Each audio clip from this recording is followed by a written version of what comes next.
Thank you, Juliana, and congratulations again for the beautiful event that you have organized, Ante and Juliana and the whole team. I think the standards for the next conference organizer will be quite high. I'm not sure how this will be matched, but we will see. Thank you also, Jean-Paul, for taking us back 550 years. We are now going to focus on today's world, which is a world with AI.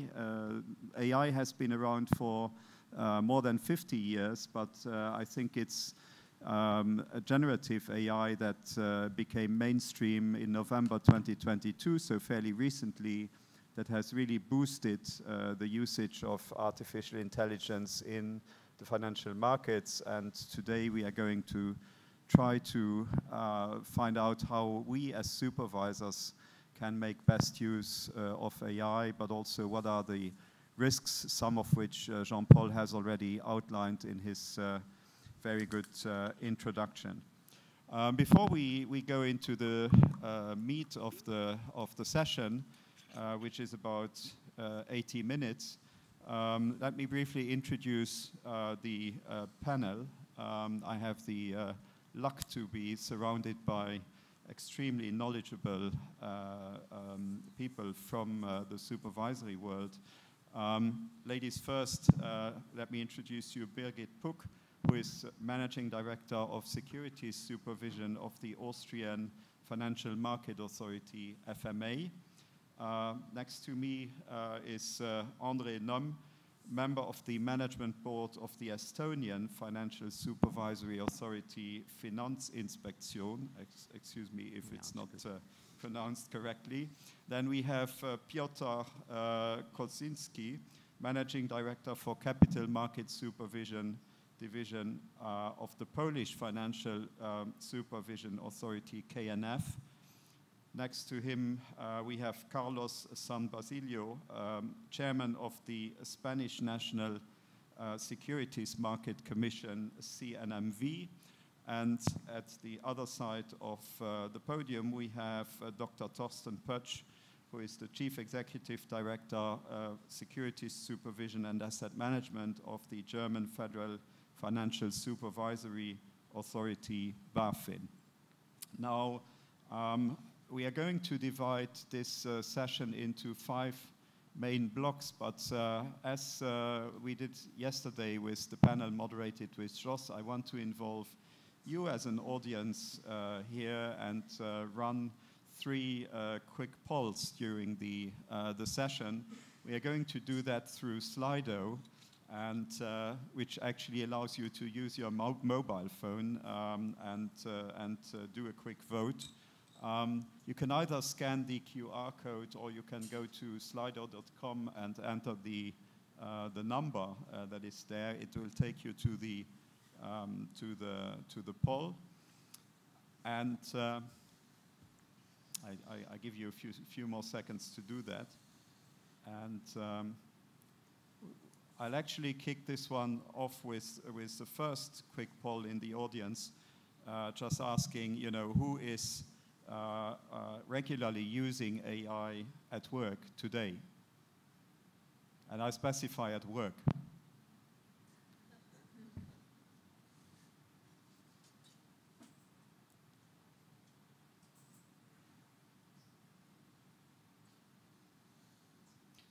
Very good. So it's interesting because I would have thought that by now more people would be using AI at work, but we have a good 60% of people using AI at work, which already is more than a majority, and which makes the panel and the discussion we are having this morning very relevant. So before we go into the meat of the session with 5 blocks, let me do a first quick round of questions to my fellow panelists. You know, and the question I want to ask to the panelists is, you know, why should your authority be concerned about AI? And what are the biggest risks and opportunities in your view? Jean-Paul has already mentioned some of them, but from your perspective, what are they? Maybe, Andre, if you can start. Thank you first for inviting me in this very beautiful city, and this is excellent place to do this panel, and thank you for the organizers. But what about AI? I'm personally not worried about AI at all. I would be even more straightforward here that we shouldn't even regulate AI because we can't regulate science, we can't regulate innovation, and it's not maybe good for the Europe overall. But what I'm worried, and John Ball already elegantly said that it's our own capacity. AI is here to stay, and there are specific risks because of AI. But the main thing for me, as one member of the management board of the authority, is our own capacity. And because we need also the same tools what the market use, maybe the criminal use, and it's not easy. I mean, you need talent, you know, you need some geniuses to build also the supervisory tools, but what it's needed, it's a capital. Any innovation needs a lot of capital, and for the standalone authority, it's the big challenge. And here we can see, as also John Ball mentioned, that the cooperation is very vital to compete. Those millions of euros goes to the algorithms. We need our own specific one, and it means that we should cooperate here. And I still think it's a capacity of the authorities, the main thing. AI is here to stay. Thank you. Thank you, Andre. Birgit? Good morning to everybody, and thank you very much again to Ante and his team for this great invitation in this great location. And I think, you know, starting also off with the historical perspective, I think this is a place where we have seen a lot of innovation. And I think if I have to give my opinion on AI, I would say I'm on the positive side. So if I may, I would flip around the answers. So AI has changed our life completely, our private life. When we want to see Dubrovnik, we ask, you know, when is it open? So the AI would give us the answer. And I think the same is with work. It's just there to stay, and it helps a lot. It gives us the possibility to streamline and improve in efficiency in a private life, but also in the work life. And this enables us to also in financial services to tailor products to the need of people that maybe would not have received the product or a service because it was too costly before the time of AI. So I am definitely on the positive side, but we also have to see the negative aspects. And as we do not know exactly where the data come from, there can be biased data in the artificial intelligence answers, there can be wrong answers, and we have to deal with that. We have to find a solution for that. And of course, seeing knowing that development of AI tools costs a real lot of money, not only for the supervisors, but also for everybody developing these tools, then it is a logical consequence that there's a big concentration in the market, and we have to find a way out of this, because when the concentration is that big, the competition is less, and from one day to the other, we might be confronted with the situation that we use all the same tools, and I don't think that this is a good development. Thanks, Birgit. Piotr? Yes, thank you, Claude. Good morning to everyone. Let me start with a confession. I don't use AI on a regular basis in my work. So before answering your question, Claude, I didn't use AI to know what I would like to start with, and I just want to say big thank you to the hosts for the invitation, for the excellent organization, for the venue, and for the beautiful weather, of course. So it wasn't a very innovative start, but that's what I really wanted to start with. Let me give you a general assumption I will try to stick to, because AI is a very, very wide subject, and I will try not to comment on society on AI in society, but I would rather focus on AI within financial capital market and financial supervision itself. So, concerned. Claude, you said concerned. I'm not sure it is the right word. I would rather go for aware. We, especially as supervisors, definitely should be aware of the opportunities and of the risks. There are many, many opportunities and many, many risks. I've chosen a few to touch upon. Well, the first would be false start risk, which is too early start. You know, the general rule is that technology changes quickly. The organizations tend to change a bit slower. I'm just simply not sure whether we as an organization, as a supervision entities, we are ready to employ AI tools as a full-time employee. We need to take a step-by-step approach, learning by doing process. That would be the first. The second I would point out is an insufficient data risk. You know, AI is based on math. It needs good quality data to get good quality output. In other words, garbage in, garbage out. Data first, then AI. I think that attitude should be considered as a right one. But there are, of course, opportunities as well. Let me be a bit of controversial here. We are in a financial market, in a capital market. We are flooded with data, with requirements, with regulations. As yesterday Wojtek rightly noticed, there's a hype for simplification in that context. Simplification and deregulation. So, as I said, in that context, AI is a quite a good alternative.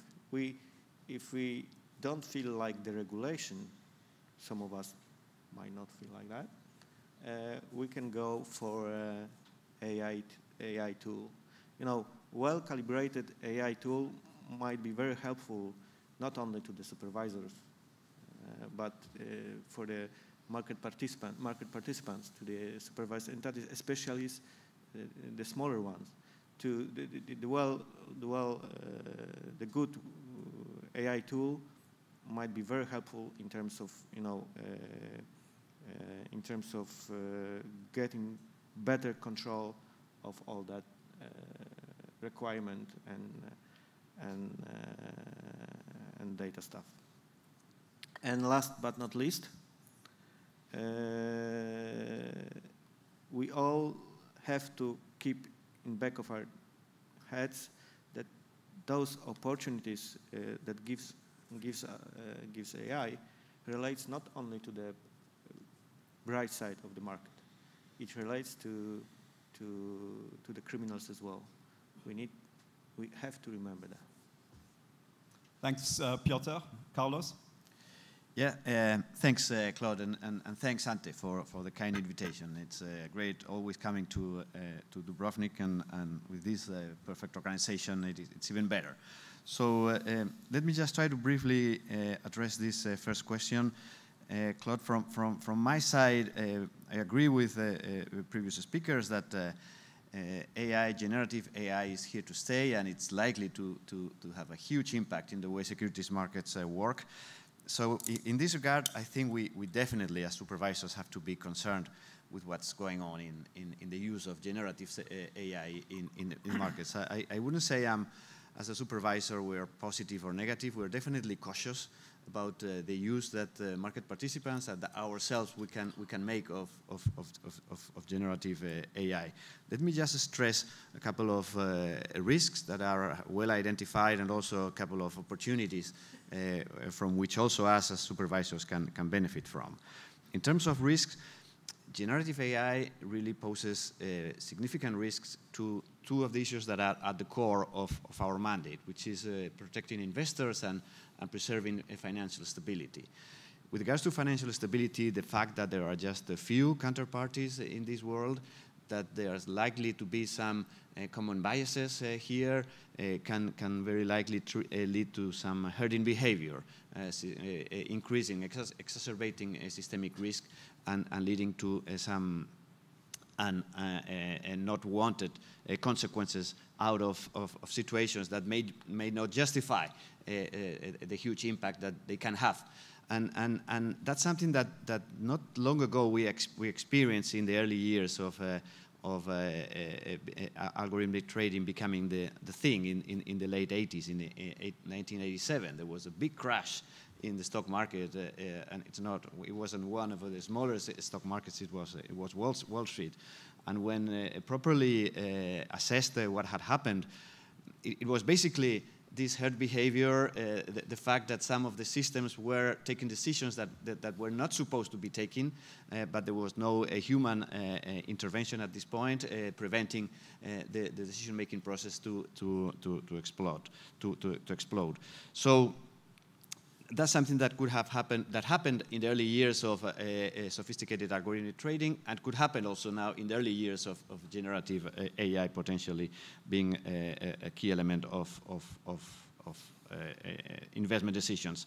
Second, in terms of investor protection, it's clear also that artificial intelligence makes it easier to put out some sophisticated scams for individual investors. It's already there, and it's incredible how sophisticated they are, and it's only reasonable for us to really pay close attention to what's going on there, and definitely go into the root of what is our mandate, which is protecting investors. So in this regard, I have to say that I'm concerned and I'm cautious as a supervisor of the use that market participants are making of artificial intelligence. On the other side, on the positive side, it's obvious that also artificial intelligence can bring some improvements to the way securities market work, in terms of automating some routinary tasks, like for firm compliance with all the reporting requirements. This will make them more efficient, will help them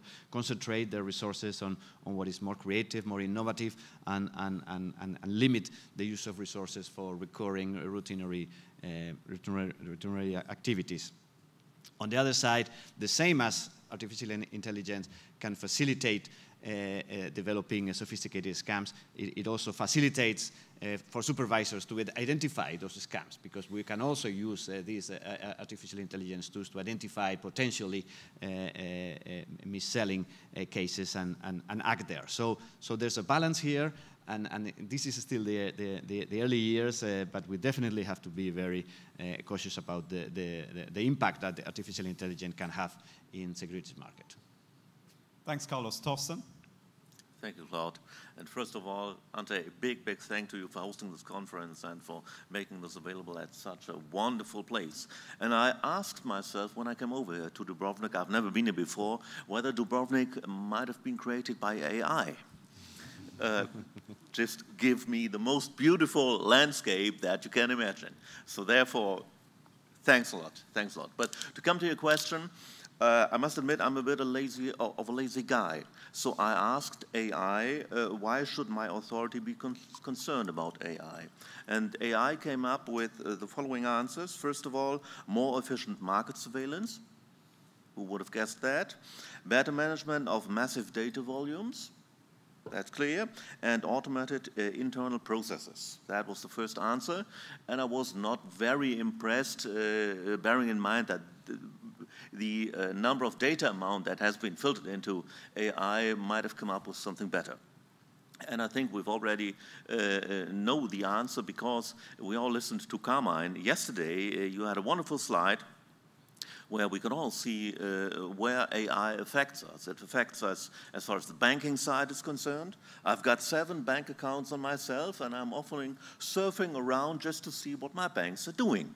And in every single bank account that I have, you end up after 5 seconds in a chatbot. That's first very obvious thing that happens to you.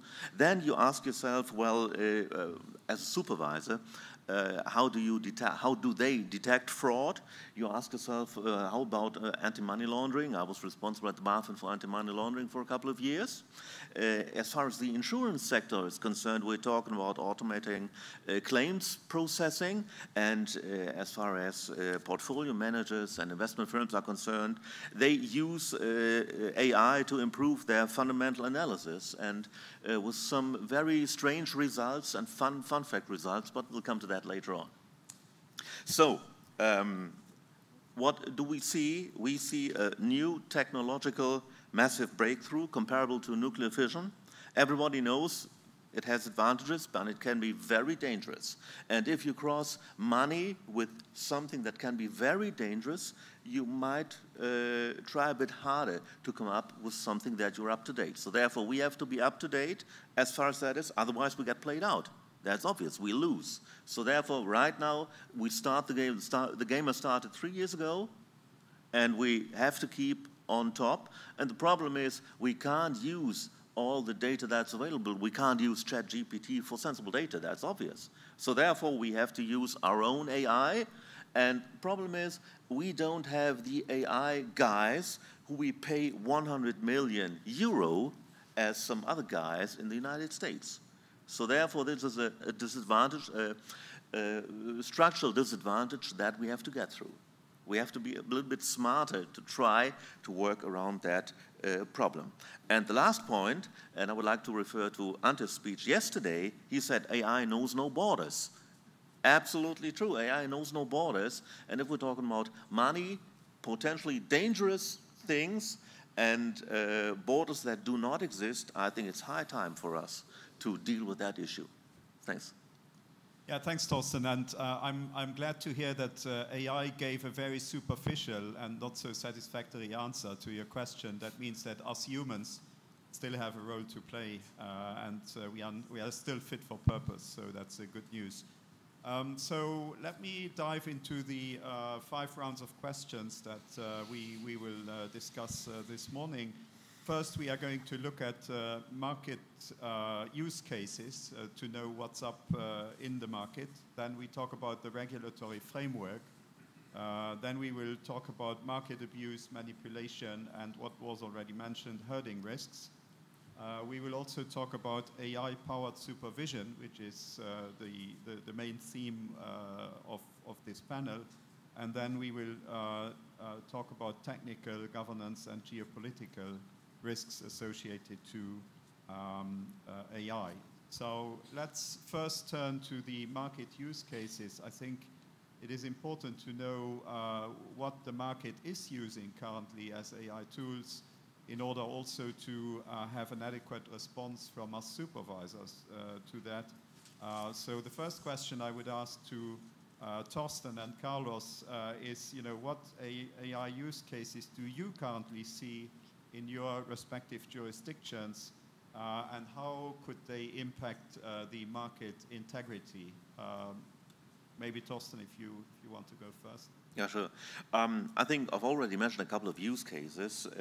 AI is advancing in the entire financial industry. We have to talk about automation, process acceleration, and customer services. What I'm a bit surprised is that according to, I think it was an eBay survey, only half of the banks use generative AI, which I found quite a bit puzzling. I thought it must be at least 80, 90% or 100% using generative AI.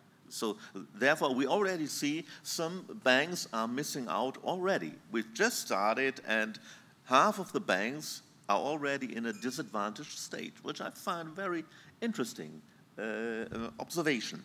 Then what we see is we have an ESMA study.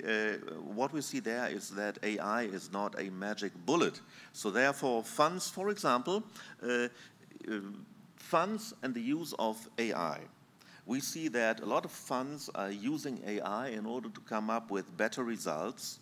And what we've seen from the ESMA study is that AI does not deliver better results and not worse results. The results are more or less exactly the same. An interesting observation. So AI isn't the magic bullet, the power tool that we're having. Very interesting. It's sometimes very interesting to read studies that I found out all my life. Then the next thing that you would have to take into account is that AI has no morals. What does it mean? It means it's a tool to produce results. It is not checking the accuracy or the truthfulness. It might be true what you get, but it certainly isn't 400% sure. So therefore, AI works satisfactorily if it produces a result, not a true result. This is something that you would have to bear in mind when you are discussing on what particular use cases you have in the whole financial sector. And lastly, AI is governance challenge, which means the company's responsibilities. They have to build an adequate governance that covers all risks related to supervision. So we're in a sort of three-dimensional chess play where AI crops up in every different bit of it, and you have not only see whether it is used the correct way, but whether there are some interdependencies between these different use cases that you're having. It might sound a bit abstract, but I think Carlos will be more clearer than I am. Carlos. Yeah, well, I'm not sure I will be more clear. I will be briefer, because some of the things I was planning to say have already been mentioned by Thorsten. I also have this same impression that, which is also clearly stated by statistics, which is that the fact that the use of generative AI is probably broad among financial institutions, but it's still shallow. So it is not really becoming entrenched in the main core of their decision-making process. What we're seeing is that they are making extensive use, for instance, at the individual level, so facilitating AI tools for their workforce to kind of step up the use of Teams or Microsoft-like instruments through Copilot to better managing meetings, mails, and so on. So that's something that we're seeing growing very rapidly. But at the institutional level, we don't see, for the time being, a significant use of generative AI for the biggest decisions they have to make. In Spain, for instance, we have had in place a sandbox for the last almost 5 years. And we have identified 3 lines of action for the industry to make use of generative AI.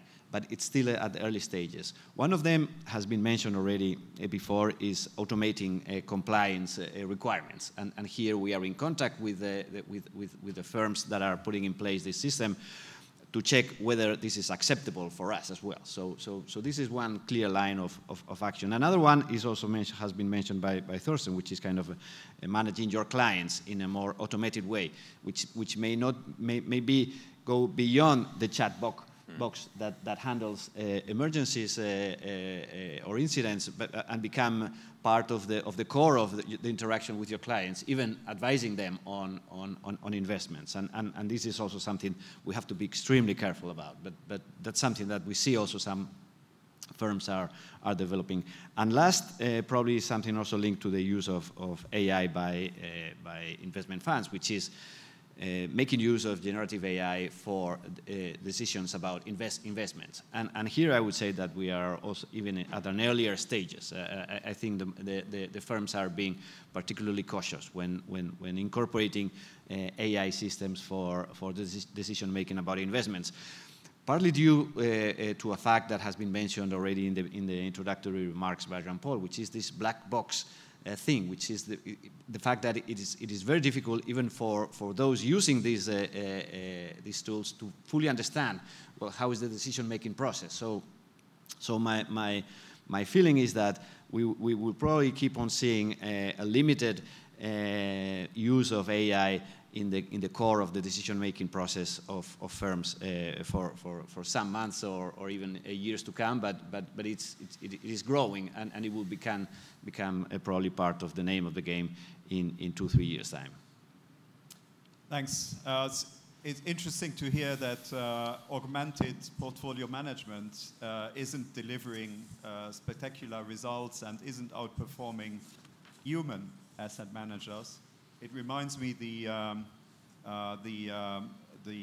test at the Wall Street Journal did some 30 years ago when it designed a portfolio by an ape that was throwing darts on a board, and the ape found stocks that should be invested in, and for many, many years this portfolio outperformed 2/3 of human asset managers. So by extrapolating this, I could say that the ape probably outperforms still artificial intelligence as is being used today, but we will see how this will evolve in the future.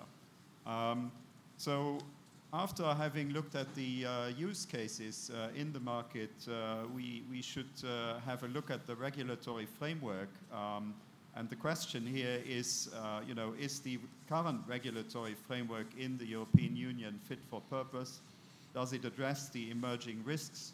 Do we need bespoke regulation for AI in finance in addition to the AI Act that we have? What about privacy protection rules and GDPR? Are they hindering the best use of AI?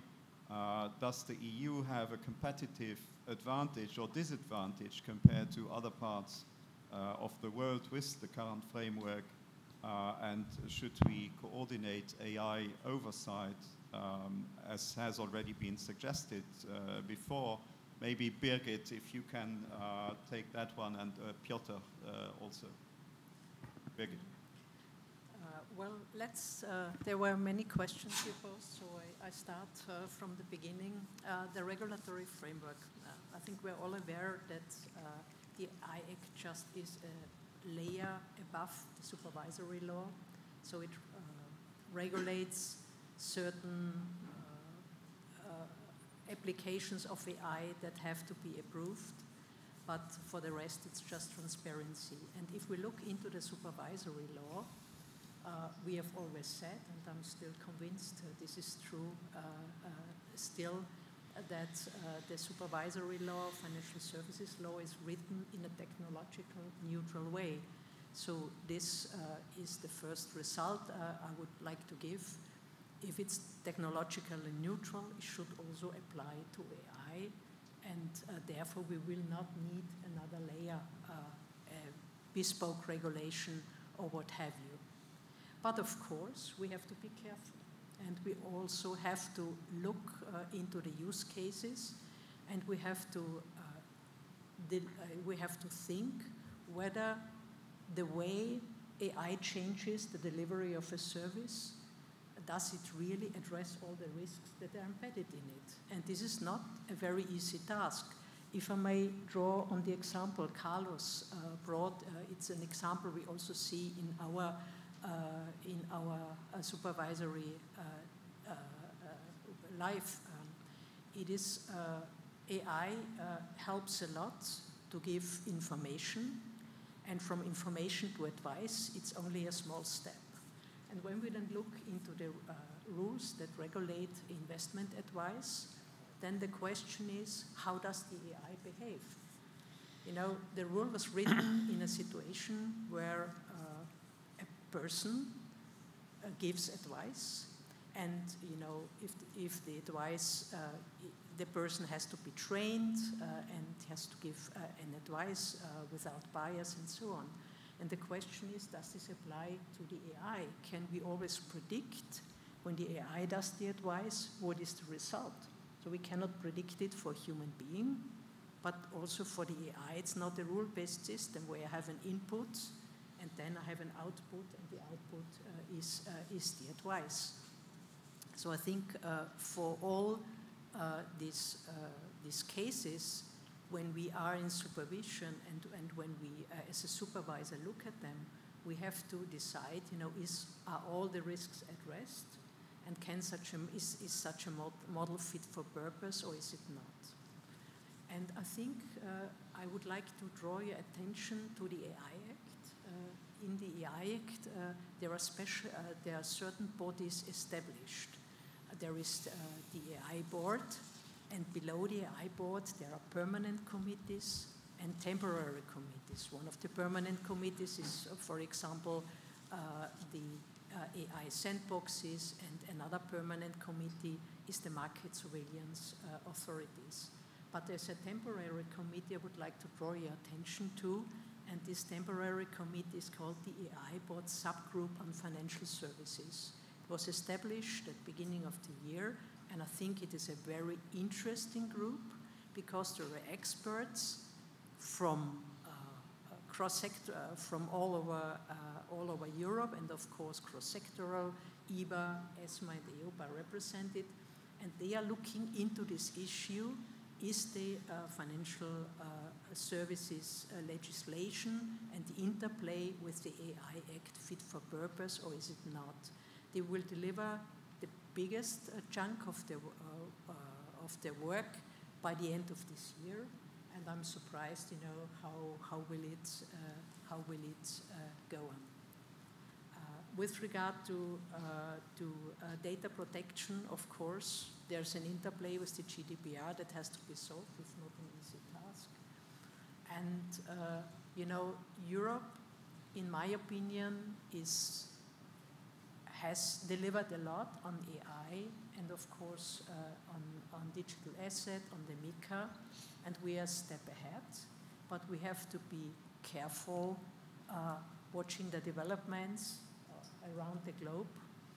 And as Jean-Paul said, probably more initiatives on a cross-sectoral basis between the ESAs and on a global basis are needed to address all the open questions there are in regulation.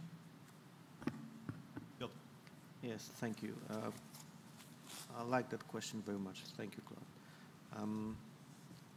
Yes, we as a European Union were the first in the world to regulate AI.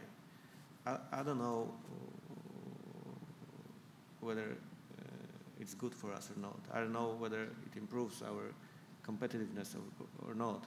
But what I know is the last thing we need here is another regulation dedicated to AI within financial market or capital market itself. We already have all the general rules we need, such as MiFID, for example.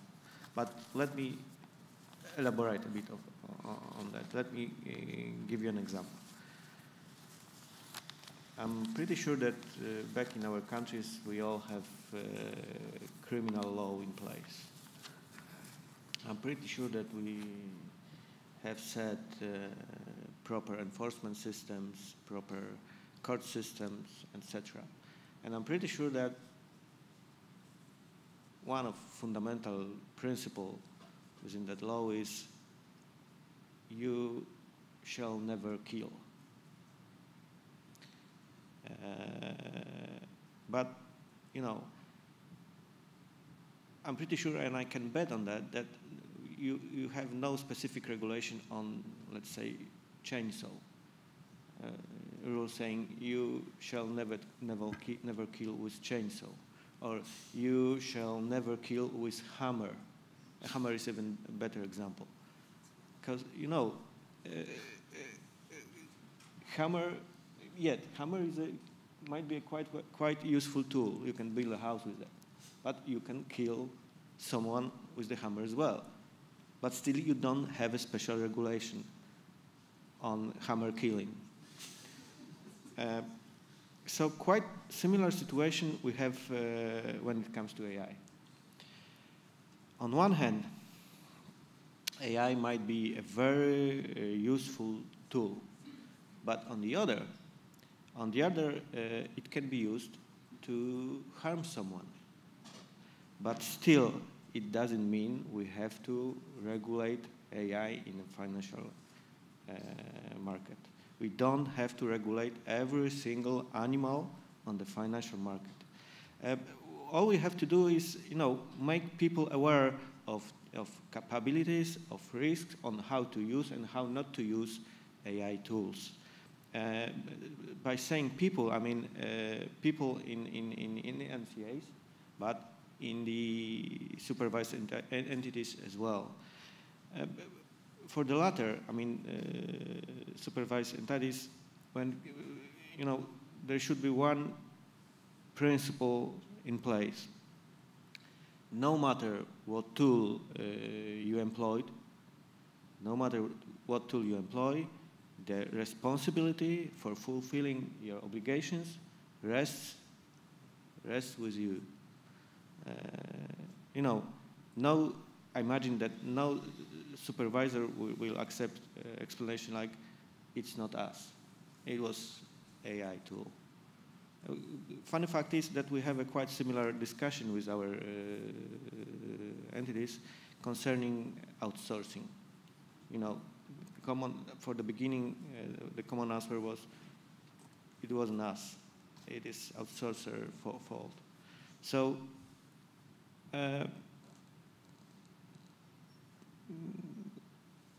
outsourcing is a bit like employing AI, by the way.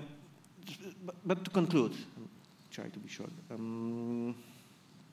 We don't need extraordinary AI law for a financial sector.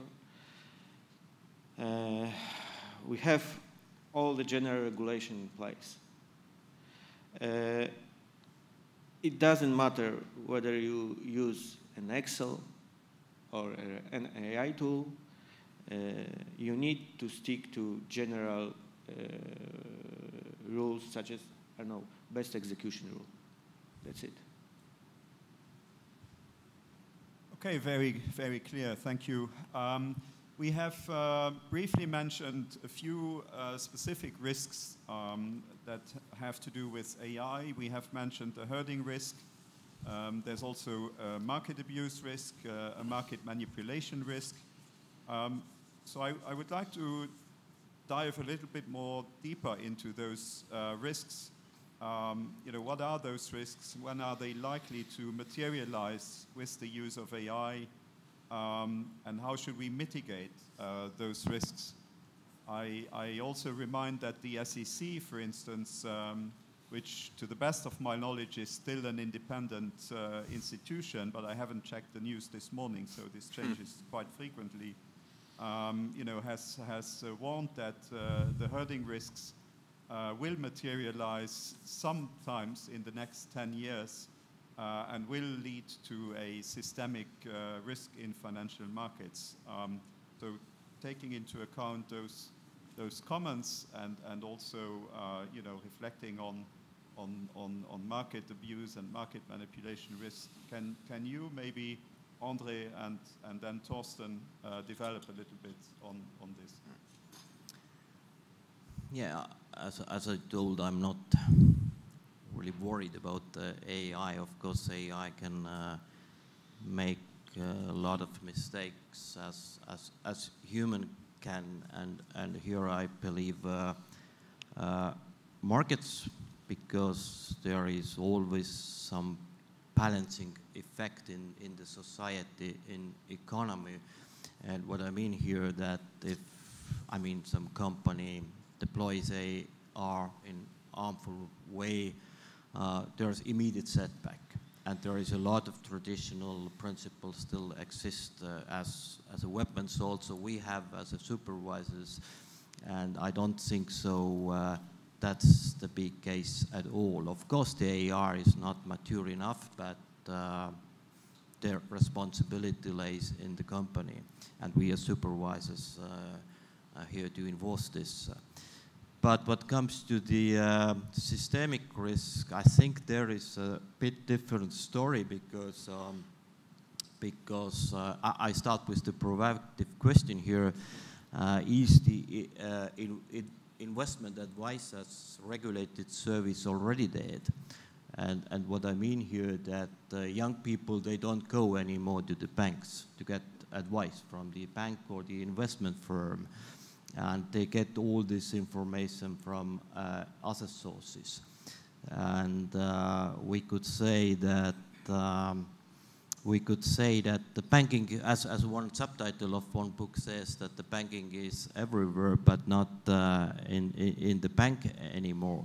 And that's true. And when we take here this AI, I think it will amplify those systemic risks because AI is a good tool also for the retail investors. And what I say here, I mean, for the future, the pace of the retail investors is a huge powerhouse, would change the market structure. And I believe this because historically, if you look at the history of the financial industry, we always looking for democracy there. And if you look at the innovation here, always you see that we give more and more options for the retail clients, and it's completely different comparing what the history was.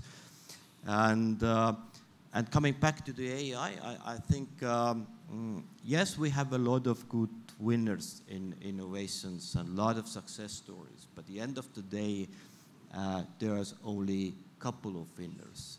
And what I mean here, the AI algorithms we start to use, they are produced by the certain number of the service providers, maybe one, maybe two. And it means if all these client base, retail client base uses the same algorithm, it leads us to the same decisions. And it could cause some systemic risk like a flash crisis or asset bubbles, or even liquidity crisis when everybody starts to run from the market. And I think that's maybe the biggest systemic risk for the future, and this is unknown for us as a supervisors or community, but should we do something? I'm not sure here. I still think if there are some kind of common activity or the same activity one side, it opens up this another opportunities as other side. I think there is also balancing effect, but as supervisors, yes, there's a lot of unknown ahead of us.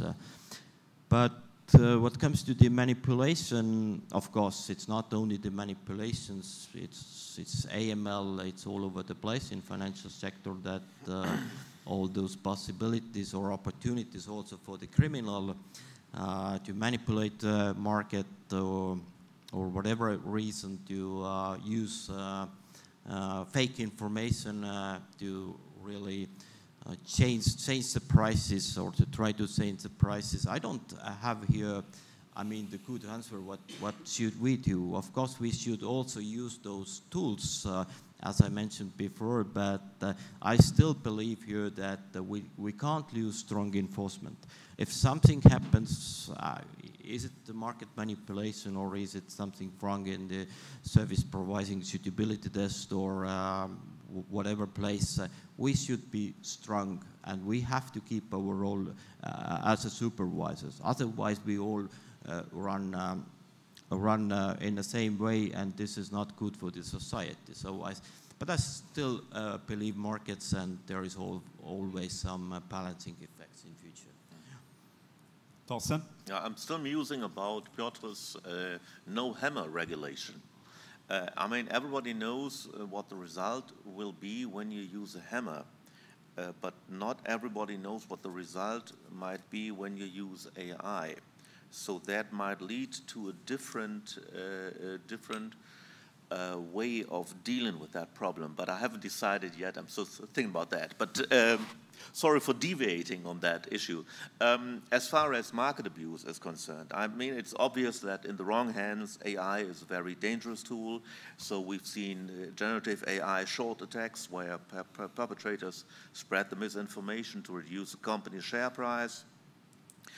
This can potentially build an an existential threat to the companies already dealing with these problems.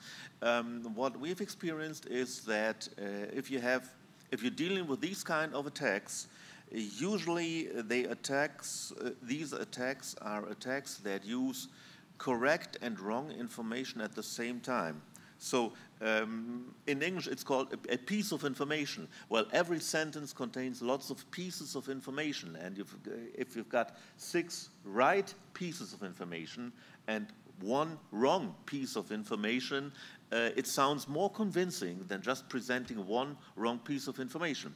So that is something that is very easily created by an AI to come up with something that sounds very convincing, yet contains 1 element, which is the wrong element, which leads to existential threats. That is something, it's sort of devil in disguise that you see, because you'd say to to all 10 words that you have, they are okay, sounds okay, but the 11th word, that's the crook in the bit. That is something that we have experienced. So therefore, that is one thing. Look at it closely and try to separate the different pieces of information that you've just been given in order to find out which one might be wrong of these.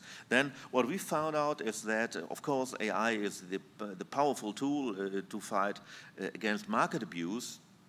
We use our system, the ALMA system, Alarm Market Analytical Tool that we are having for market abuse. We use machine learning, of course, to identify potentially suspicious trading. Just to give you a few facts, we have analyzed 5.1 billion transactions in 2024, quite a lot. What we have seen are 116 automatic alerts. Of these 116 automatic alerts, we have investigated 28 even further. This is more than 2 times higher than the further investigation rates before we did that. So therefore, it seems to be more results that are worthwhile going into deeper. I think that's an interesting point that we've seen. Now, I think Piotr has said it that garbage in, garbage out, the AI systems can only be as good as the data used to train them. Now, we are using, we used 1,500 real-world data sets in order to feed the system, in order to be sure that these are real data issues that we've experienced, in order to come up with something that is reliable, because reliable data is, as we've already heard, is key in that issue. And as far as insider trading is concerned, what we have, we used to do insider trading by applying a lot of parameters. We used to have 10 parameters in order to find out whether we have an insider trading case or not. Now, with AI, we've used 180 different data points and came up with a lot of more cases, which we discussed further. So the AI there improved the basis for our decision. You have to be very, very alert whether you can trust these alerts. But in general, I think it helps us as far as market abuse and insider trading is concerned. But of course, it goes without saying that using AI without a critical reflection then might lead to dangerous complacency. And herding, you've already mentioned it, and we all know that herding is a very material risk. And we have one slight issue that you might not be so clear about, that is everybody is using AI, and a lot of people are using the same AI. So this herding is very, very obvious, but everybody is using AI, the same AI, to detect fraud. So everybody's using the same AI all the time, and we don't know the results of that. What I've recently done is try to play out one AI against another AI.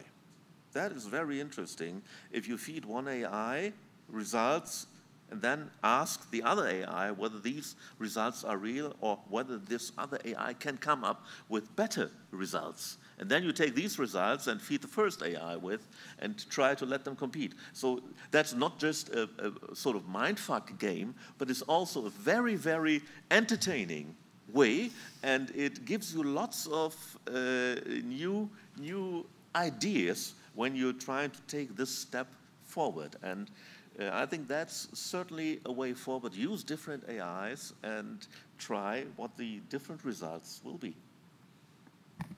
That's interesting. So not only will our AI control the market AI in the future, but another AI will control whether our AI is the good AI. And, so it's going to be an interesting world. I would like to turn at this point in time to you, the audience, and run another quick poll to see what, in your view, is the biggest risk of AI in finance. Is it mis-selling? Is it market abuse? Is it fraud?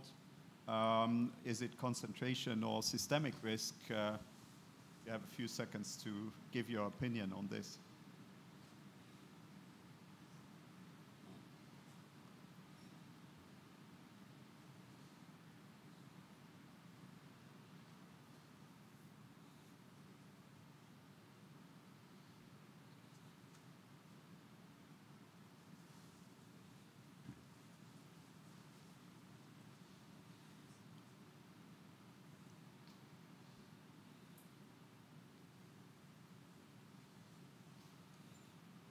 Thanks for that.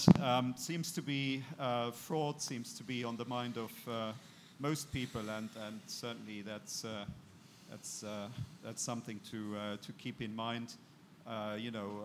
Fraud and hallucination, or the result or the consequences of hallucination, are certainly things that we should be very mindful here. So we've talked about the use cases, we've talked about certain specific risks, so we talked about regulation. I think we should talk about AI-powered supervision. And here I would like to know, what is the state of play? What should we do at national level? What should we do at the level of the ESAs, or together with the ECB, or even beyond? Jean-Paul mentioned IOSCO this morning. How are we collaborating between us supervisors and the private sector? And should we have regulatory sandboxes to test supervisory AI before deploying it? Maybe can I ask Birgit and Carlos to talk to that? Thank you very much. In supervision at the FMA, we've started to, of course, experiment and use AI. We founded the FMA Innovation Lab in 2023, which is basically a forum where we internally select use cases and look into the use of AI. For example, what we are looking at as an authority is, for example, to further use, we use the co-pilot, to further use the co-pilot also in supervision. For that, we have created a separate environment where we then can of course, upload also sensitive information and assure that this is only handled within the authority. There are different levels of expertise, so people that are more experienced can even program and so on. So this is one of the projects we are doing. As an integrated supervisor, we are also part of, we also have banking supervision, and therefore I have to mention that, of course, the ECB has an innovation network, which we're also participating. We are using these platforms also for our projects. Currently, we have a project in banking where we sort of try to use AI. I would then also mention that we, of course, have cooperations with universities, University of Economics in Vienna and the Technical University, but we also have cooperations with AI firms that deliver certain products, especially in the AML area, to the Austrian Financial Market Authority. But I don't think that we need a sandbox for AI. I think a sandbox is good for the supervised entities. I think we can have the possibilities to test AI within our environment if we have rules in place. I would now like to tell you about two flagship projects that we realized in the Austrian Financial Market Authority. The one, I would say, is an efficiency and management tool and also supervisory tool. We always had the problem that we had a lot of complaints. We are responsible for answering all the complaints, and they came in different ways. With the help of the EU, we had the digital reform project where we developed a scorecard how we could set up a complaints handling tool. We received the scorecard, and then we continued by ourselves. We evaluated certain systems, and then came to the conclusion that we would put up a new web front. Then we bought an engine that would process the claims, and we did a programming of an AI tool which classifies all the claims. And now we have a very good system where all the claims go in, they are classified. We know, have you already had contact with this person or not? Then we have a dashboard where we can see, how is the status of the claims handled. Then the supervisory departments can then follow up on the claims. And you mentioned, and you all in the audience mentioned fraud.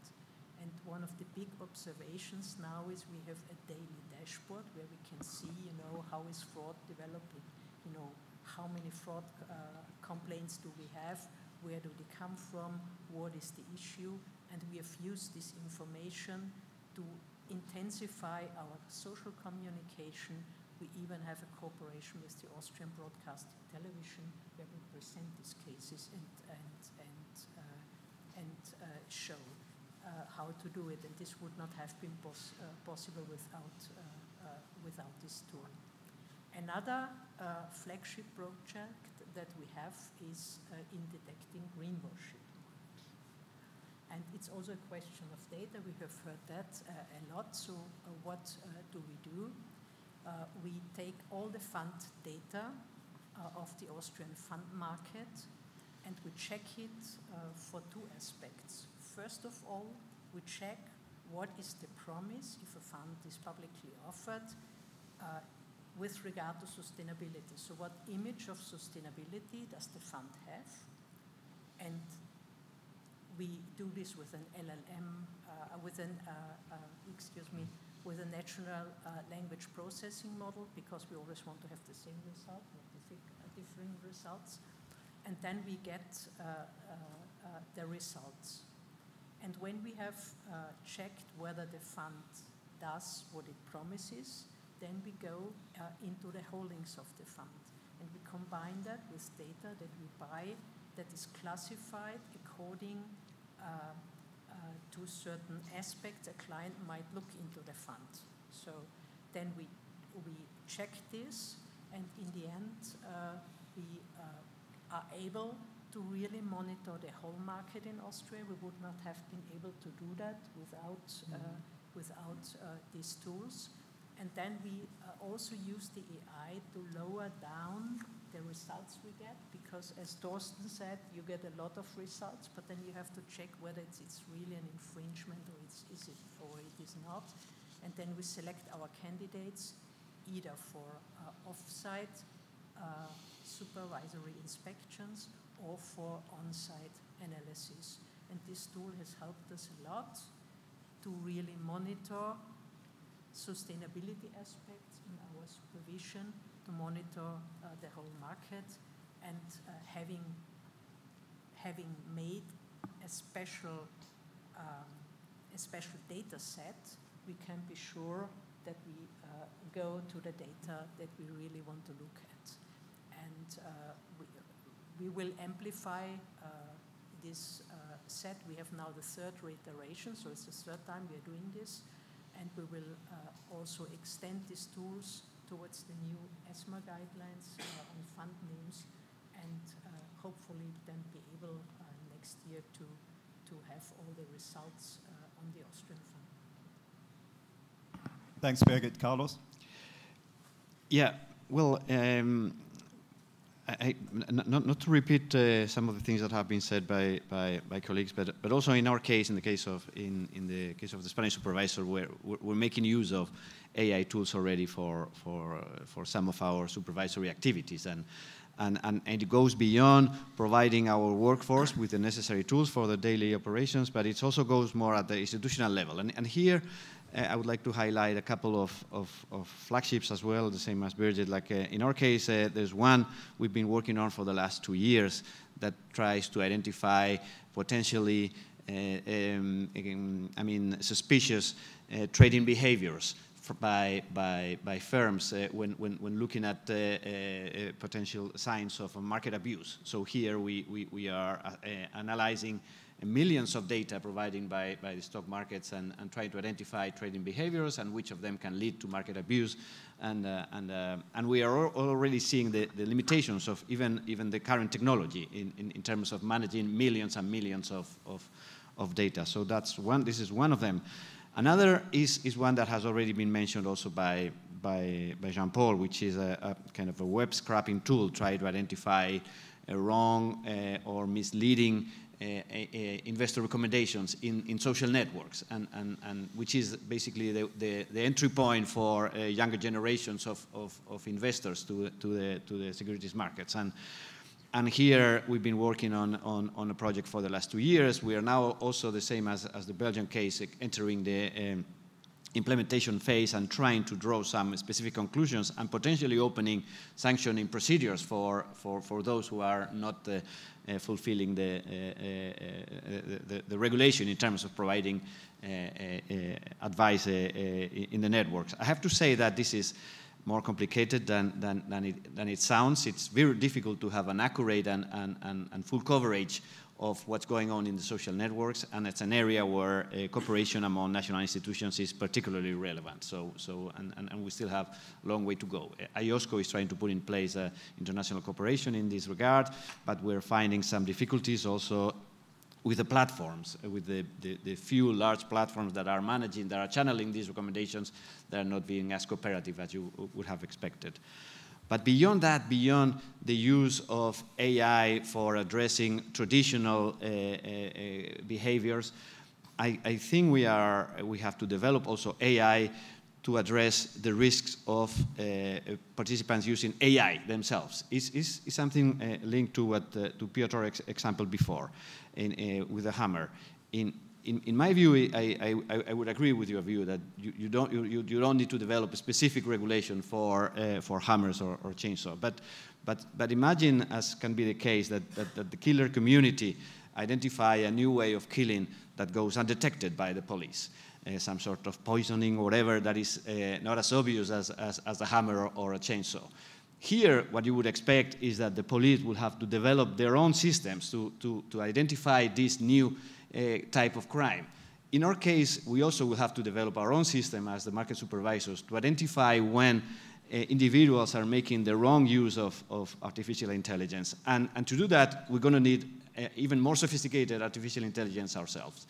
And this is going to be challenging because we have our resources, and in the private sector, you know that sometimes they can be more dynamic, they can spend more resources. So again, here is an area where leveraging on what each of others are doing around the globe is going to be particularly helpful. In terms of two of the issues that you mentioned, very briefly, in terms of cooperation, I think here in Europe we have a high degree of cooperation with ESMA, and ESMA is really trying to promote all of us to move in the same direction and sharing experiences and learning from each other. So this is definitely going to help. I have to say that I think that we can even do better, because we probably are kind of in a race, each of us trying to understand how our own local companies are dealing with AI, and overburdening them with lots of questionnaires, one coming from the securities markets authorities, another from the banking authorities, another from the regional authority, another from IOSCO. So here there's an area where we can probably simplify things a bit.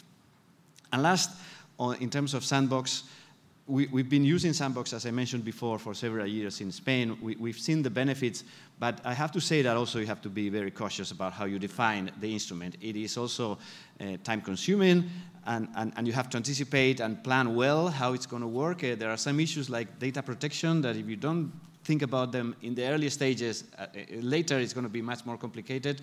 But my impression is that the outcome of the sandbox experience in Spain has been positive, but has required a lot of work and a lot of planning from a lot of institutions, I would say. Thank you, Claude. Yes, and I can echo what both Birgit and you said about being mindful of data protection and confidentiality.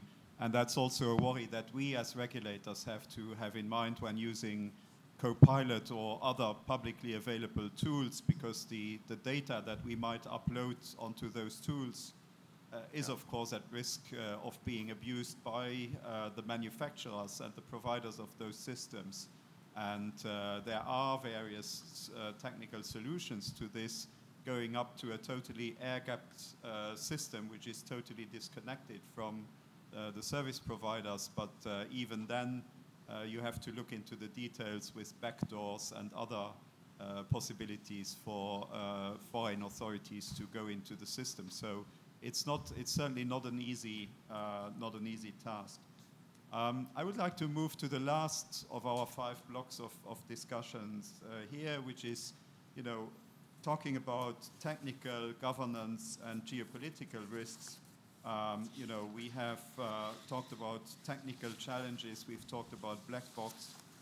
We need to understand the algorithms, but we also have, with AI, governance risks. We have geopolitical risks. And maybe I can ask Piotr and Andre to talk about those. Yes, thank you. To all the challenges, I would add challenge. Sometimes it's like challenge of interaction with outer space civilization. Sometimes I have a feeling that AI stands not for artificial intelligence, but for alien intelligence, due to strange outputs we sometimes get. Well, Thorsten and Carlos mentioned very important, I would say even crucial point, which is, not everyone realizes what AI tool is capable of, what are the risks of AI itself. My confession is, back in my organizations, we have, of course, some experts on AI area, but not every single employee of our institution is an expert in the area of AI. So, when you put together the risks at lack of knowledge, then it might be a bit of dangerous. And to address all those risks you mentioned, Claude, and that a bit of dangerous potential, at least, situation, in my opinion, to address it, we need to go for internal procedures. Don't get me wrong. I'm not a fan of procedure, but when we have a situation that we have not enough experts to learn people how to act in the everyday job, we need to the clear direction, the clear procedure, how to act, how to use the AI tool that we all sooner or later we use. The procedure that make our team take care of input data in terms of quality and in terms of professional secrecy, procedures that cause, double check to avoid excessive reliance on AI outputs. Simply procedures that trigger learning by doing process within our organizations. Full stop.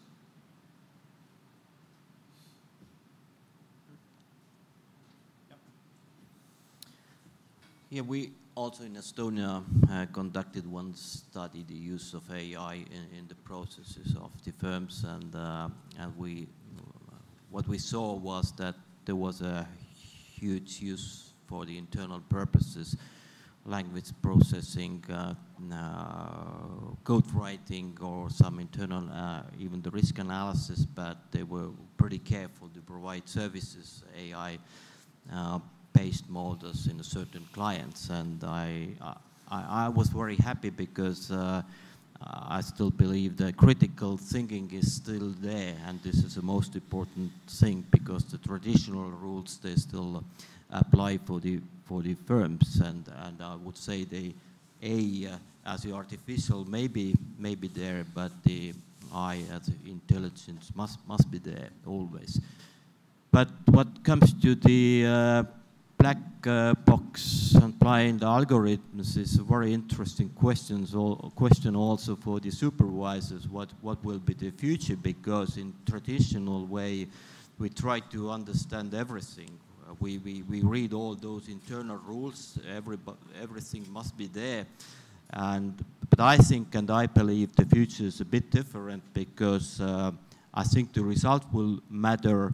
And we don't go deeply to the algorithms itself, and I think it will be the future. And there is also for us maybe we have to change time to time. Of course, still traditional things and the AI, they just work now the parallel way, but maybe the future is a bit different.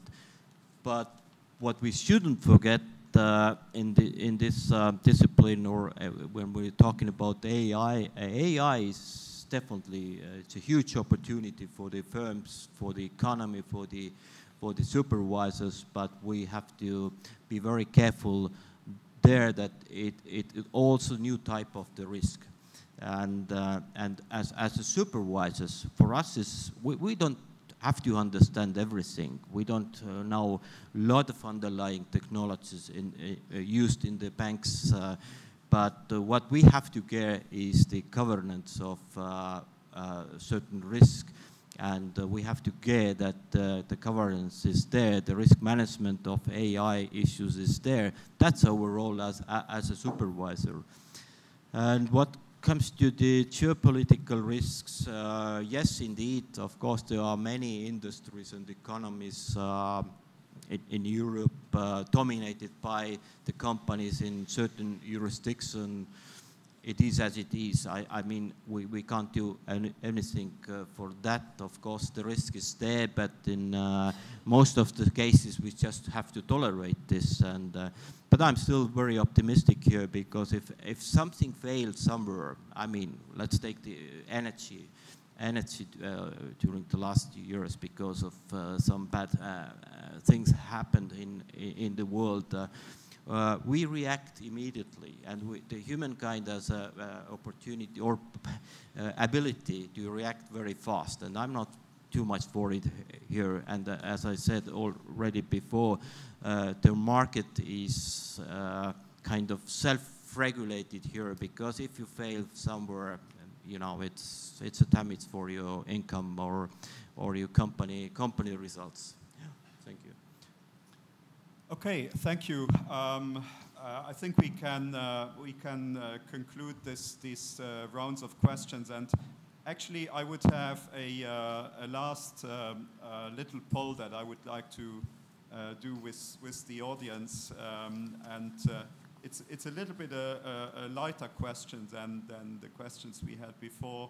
And the question I would like to ask here is, do we need more human intelligence first before using artificial intelligence?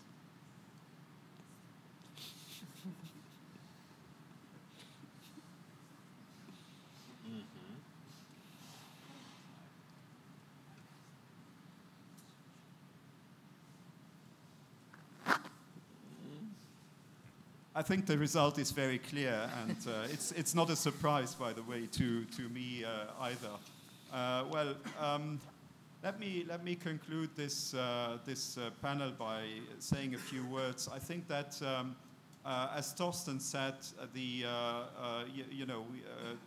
adoption rate by the market of AI tools that are actually live and that are being used is still quite shy.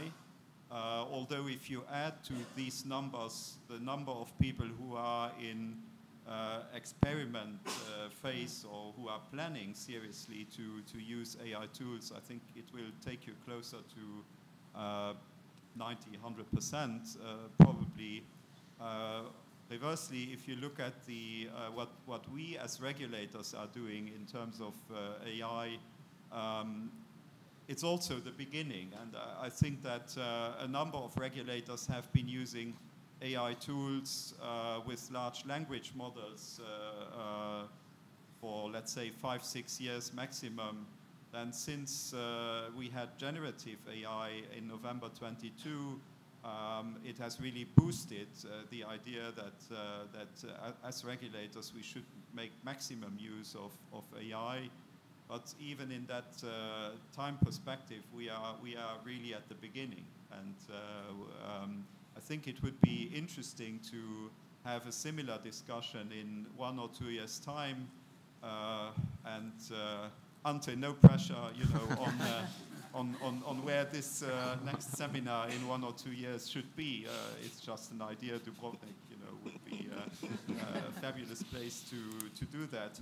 And as a conclusion, I would like to thank the excellent panelists for all the preparation and all the input. And I also thank you as an audience for listening and participating in the little pulse. Thank you very much.